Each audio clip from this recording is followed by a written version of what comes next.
जीवन एक युद्ध भूमि है और इस युद्ध भूमि पर सबसे बड़ा शत्रु बाहर नहीं भीतर बैठा होता है। यह शत्रु आपकी अधीरता, आपकी बेचैनी और आपकी नियति से टकराने की आदत। आपने कभी गौर किया होगा, जितना आप परिस्थितियों से लड़ने की कोशिश करते हैं उतना ही आप टूटते जाते हैं, और जितना आप भगवान को थामते हैं उतना ही आपके भीतर शांति का झरना फूटने लगता है। यही सत्य है भाई बहनों। मनुष्य अक्सर भूल जाता है कि नियति से लड़ाई जीतने वाला कोई पैदा नहीं हुआ है। हाँ, बदलने वाला जरूर पैदा हुआ है, वह जिसने भगवान का सहारा लिया। नियति और समय, यह दोनों कभी किसी की मुट्ठी में नहीं आते, लेकिन भगवान की कृपा, भगवान का नाम और भगवान का भरोसा हर इंसान के लिए उपलब्ध है। सवाल बस इतना है कि आप अपनी ऊर्जा किस ओर लगाते हैं, नियति से जूझने में या भगवान के चरणों में समर्पित होने में।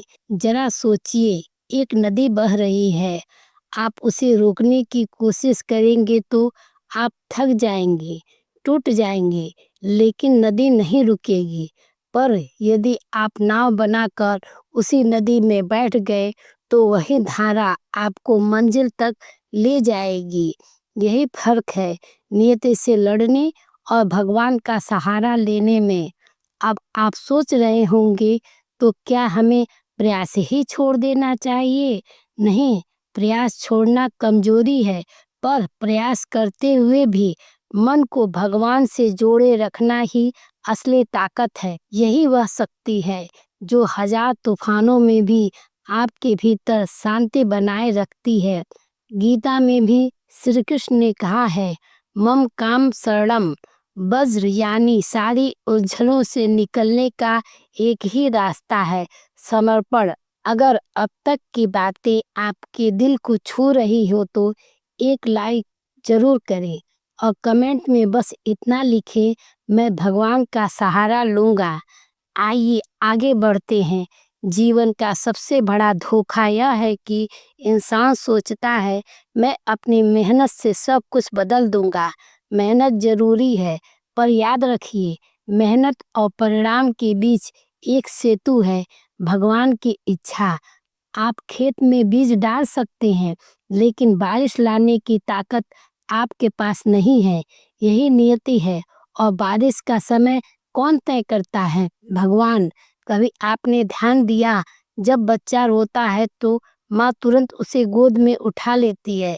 बच्चा नहीं जानता कि माँ कब आएगी, कैसे आएगी, पर उसका भरोसा अडिग होता है कि माँ आएगी जरूर। यही भरोसा आपको भगवान पर रखना होगा, वरना आप रोते रहेंगे और भीतर से खाली होते रहेंगे। मनुष्य की सबसे बड़ी भूल यही है कि वह नियति को शत्रु मान लेता है, परंतु सच्चाई यह है कि नियति भगवान का ही दूसरा नाम है। जो घटित हो रहा है वह आपके पिछले कर्मों का हिसाब है, और भगवान ने आपके लिए वही तय किया है जो आपके आत्मिक विकास के लिए जरूरी है। आप लड़ेंगे तो और थकेंगे, लेकिन अगर आप भगवान का हाथ पकड़ लेंगे तो यही नियति आपको मोक्ष के मार्ग पर ले जाएगी। कुछ लोग पूछते हैं, अगर सब नियति ही है तो इंसान की मेहनत का क्या मूल्य? ध्यान से समझिए, मेहनत आपका धर्म है, लेकिन परिणाम नियति और भगवान की कृपा पर निर्भर है। यानी आप नाव चला सकते हैं, लेकिन हवा का रुख आपके हाथ में नहीं है, और जब हवा आपके विपरीत बह रही हो तब धैर्य, ईश्वर का सहारा ही आपकी नाव को डूबने से बचाता है। संघर्ष की घड़ी में अक्सर लोग भगवान को भूल जाते हैं, और यही उनकी सबसे बड़ी भूल है। दुख में चिल्लाना, रोना, तड़पना आसान है, पर दुख में भगवान का नाम लेना कठिन है। पर जिसने यह कठिनाई अपना ली, तो उसके जीवन में शांति स्थायी हो जाती है। जरा एक क्षण ठहर कर सोचिए, आज तक जब जब आपने भगवान पर भरोसा किया, क्या कभी आपने खुद को अकेला पाया? कभी ना कभी, कहीं ना कहीं कोई अदृश्य हाथ आपकी मदद करने आया ही है। कभी इंसान के रूप में, कभी संयोग के रूप में और कभी भीतर से मिली शक्ति के रूप में। यह भगवान का ही सहारा है। आप नियति से जितना भागना चाहेंगे, भाग नहीं सकते। आप नियति से जितना लड़ना चाहेंगे, जीत नहीं सकते। पर जब आप भगवान को थाम लेते हैं तो नियति आपको रास्ता दिखाने लगती है। आपके लिए कठिन रास्ते भी आसान हो जाते हैं। यही सत्य है शांति पाने का। अब सोचिए, क्या आप अपनी पूरी जिंदगी उस दीवार से टकराने में बर्बाद करेंगी जो टूटने वाली ही नहीं, या फिर आप उस द्वार को खोजेंगी जो भगवान ने आपके लिए खोला हुआ है? फर्क बस नजर का है। नियति दीवार नहीं, रास्ता है। और यह रास्ता तभी दिखेगा जब आप भगवान पर भरोसा करेंगे। लोग कहते हैं हमारी किस्मत ही खराब है, लेकिन असलियत यह है कि किस्मत खराब नहीं होती, हमारी दृष्टि खराब होती है। हम घटनाओं को दंड समझते हैं, लेकिन वही घटनाएं हमें गढ़ने और संवारने आई होती हैं। रामायण में सीता माता का वनवास, महाभारत में पांडवों का वनवास, यह सब केवल दुख नहीं थे, यह तपस्या के क्षण थे जिन्होंने उन्हें महान बनाया। अगर उन्होंने नियति से लड़ाई लड़ी होती तो शायद वे इतिहास में नायक नहीं बनते, लेकिन उन्होंने भगवान का सहारा लिया और वही सहारा उन्हें शांति और विजय दोनों तक ले गया। तो भाइयों और बहनों, यह समझ लीजिए, जीवन में शांति चाहिए तो नियति से लड़ना बंद कीजिए। नियति का अर्थ है जो घट चुका है और जो घट रहा है, इसे आप मिटा नहीं सकते, लेकिन भगवान को पकड़कर आप इसके पार जा सकते हैं। हर दुख, हर चोट, हर हार, यह सब जीवन का हिस्सा है, पर इन्हें ढोते रहना मूर्खता है। इन सबको भगवान के चरणों में अर्पित कीजिए और देखिए आपके भीतर कैसी गहरी शांति उतरती है। इसलिए अगली बार जब जीवन आपको चोट दे, जब हालात आपके विरुद्ध हो, तब खुद से एक प्रश्न पूछना, क्या मैं इस नियति से लड़कर और टूटना चाहता हूँ, या भगवान को थामकर भीतर से शांत होना चाहता हूँ? यही प्रश्न आपके जीवन की दिशा बदल देगा। भाइयों और बहनों, नियति के साथ जूझते जूझते इंसान सबसे पहले अपना धैर्य खोता है, और जब धैर्य खोता है तो बुद्धि भी खो जाती है, और जब बुद्धि खो जाती है तो मनुष्य अपने ही कर्मों से अपने जीवन को और कठिन बना देता है। यही कारण है कि शास्त्र बार बार समझाते हैं, शांत रहो, धैर्य रखो और भगवान पर भरोसा करो। ध्यान दीजिए, जब कोई तूफान आता है तो पेड़ जो अकड़ कर खड़े रहते हैं वही टूट जाते हैं, लेकिन जो पेड़ लचकते हैं, झुकते हैं, वही बच जाते हैं। नियति का तूफान भी वैसा ही है। आप अकड़ कर उससे लड़ेंगे तो टूट जाएंगे, लेकिन अगर आप भगवान पर भरोसा करके झुक जाएंगे तो यह तूफान भी निकल जाएगा और आप और मजबूत होकर खड़े होंगे। मनुष्य का सबसे बड़ा अहंकार यह है कि वह सोचता है मेरे हाथ में सब है, पर नियति बार बार उसे दिखाती है कि ऐसा नहीं है। आपका जन्म आपने तय नहीं किया, आपकी सांसें आपके बस में नहीं, आपका अंतिम क्षण आपके हाथ में नहीं। जब इतनी मूलभूत बातें आपके बस में नहीं है तो फिर बाकी जीवन पर क्यों इतना नियंत्रण जताने की कोशिश? यही भूल इंसान को बेचैन करती है। पर जब इंसान यह स्वीकार कर लेता है कि नियति भगवान की योजना का हिस्सा है, तब उसके भीतर एक गहरी शांति उभरती है। यह स्वीकार करना ही असली बुद्धिमानी है। गीता में भगवान कृष्ण ने कहा, हे योगस्थ गुरु, कर्माण यानी कर्म करते हुए भी भगवान पर टिके रहो, यही साधना है। अक्सर लोग कहते हैं हमने तो बहुत कोशिश की, बहुत संघर्ष किया, फिर भी सब बिगड़ गया। यहाँ एक गहरी सच्चाई है। आपकी कोशिश कभी व्यर्थ नहीं जाती। हाँ, उसका फल वैसा नहीं मिलता जैसा आप सोचते हैं, लेकिन वह कोशिश आपके भीतर शक्ति और अनुभव के बीज ज़रूर बो देती है। और जब समय आता है, वही बीज अंकुरित होकर आपको फल देते हैं। इसलिए नियति से हार कर बैठना नहीं, बल्कि भगवान पर भरोसा रखकर आगे बढ़ना ही सच्ची जीत है। अगर आपको भी लगता है कि नियति के सामने झुकने के बजाय भगवान को पकड़ना ज़्यादा सही है, तो इस वीडियो को लाइक कीजिए और कमेंट में लिखिए, मैं भगवान पर भरोसा रखता हूँ। अब सुनिए, नियति कभी भी आपको नष्ट करने के लिए नहीं आती, वह तो आपको भीतर से गढ़ने आती है। एक लोहे को जब तक बार बार आग में डालकर हथौड़े से पीट कर और ठंडे पानी में डालकर तपाया ना जाए, तब तक वह तलवार नहीं बनता। वैसे ही जीवन की कठिनाइयाँ आपको तलवार बना रही हैं। फर्क इतना है कि अगर आप भगवान को भूलकर इस प्रक्रिया से गुजरेंगे तो यह केवल यातना लगेगी, और अगर भगवान का सहारा लेकर गुजरेंगे तो यह तपस्या लगेगी। राम जी को ही देख लीजिए, अयोध्या का राजकुमार होने के बावजूद वनवास मिला। क्या उन्होंने नियति से लड़ाई की? नहीं, उन्होंने उसे स्वीकार किया और भगवान का सहारा लेकर ही वह वनवास साधना बन गया। वही साधन उन्हें मर्यादा पुरुषोत्तम बना गई। अगर राम जी नियति से लड़ते तो शायद वे राम न बन पाते। महाभारत का प्रसंग भी देख लीजिए, पांडवों को बार बार हार मिली, घर जला, जुआ हारा, वनवास मिला। अगर वे नियति से लड़ते और कड़वाहट पालते तो टूट जाते, लेकिन उन्होंने कृष्ण का सहारा लिया और अंत में वही भगवान का सहारा उन्हें विजय दिला गया। यानी बात सीधी है, नियति आपको गिराने नहीं आती, आपको संवारने आती है।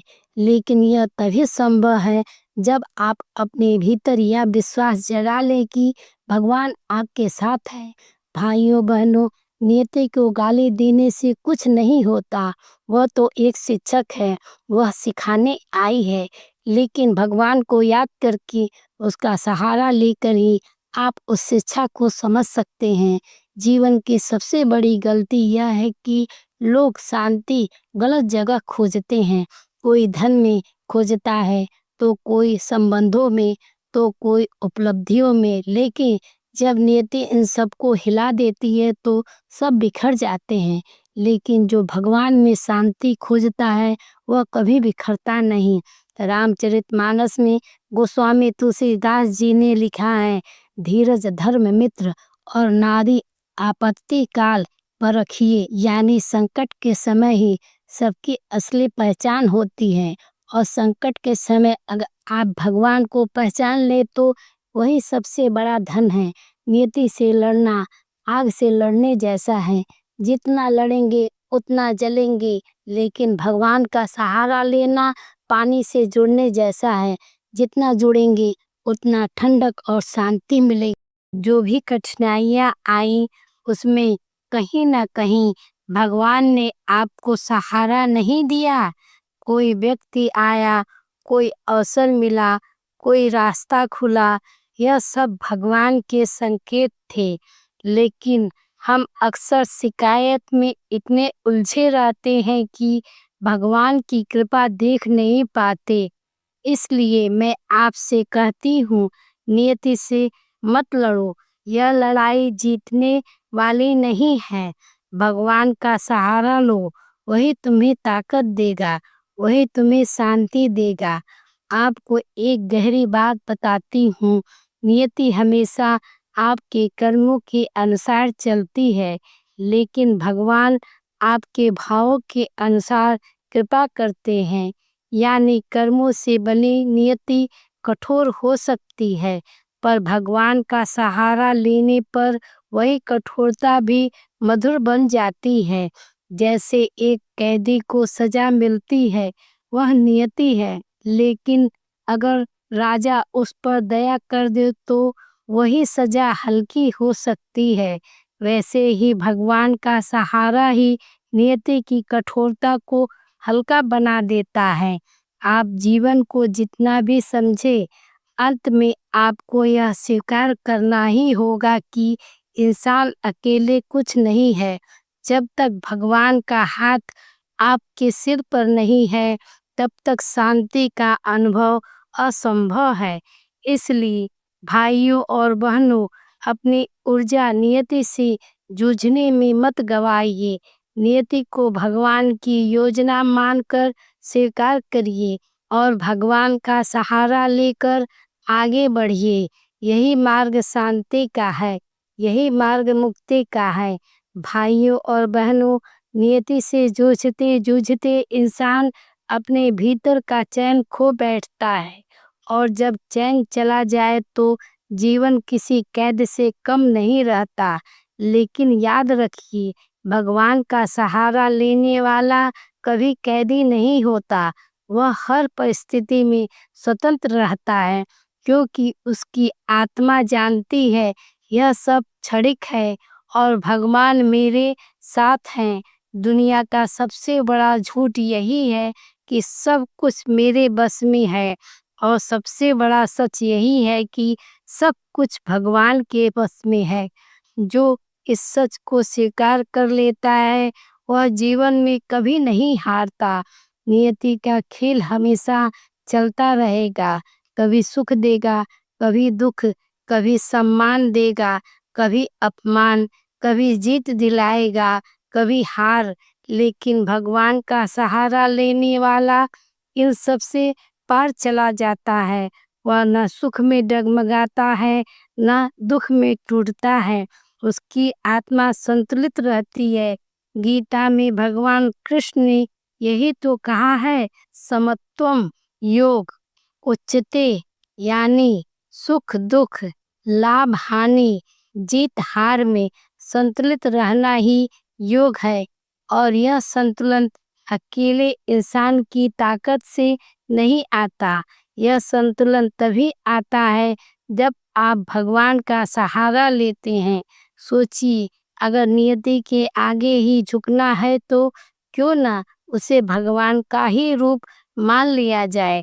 जब आप नियति को शत्रु नहीं बल्कि गुरु मानेंगी, और गुरु से लड़ाई नहीं की जाती, गुरु से शिक्षा ली जाती है, यही दृष्टि आपके जीवन में शांति लाती है।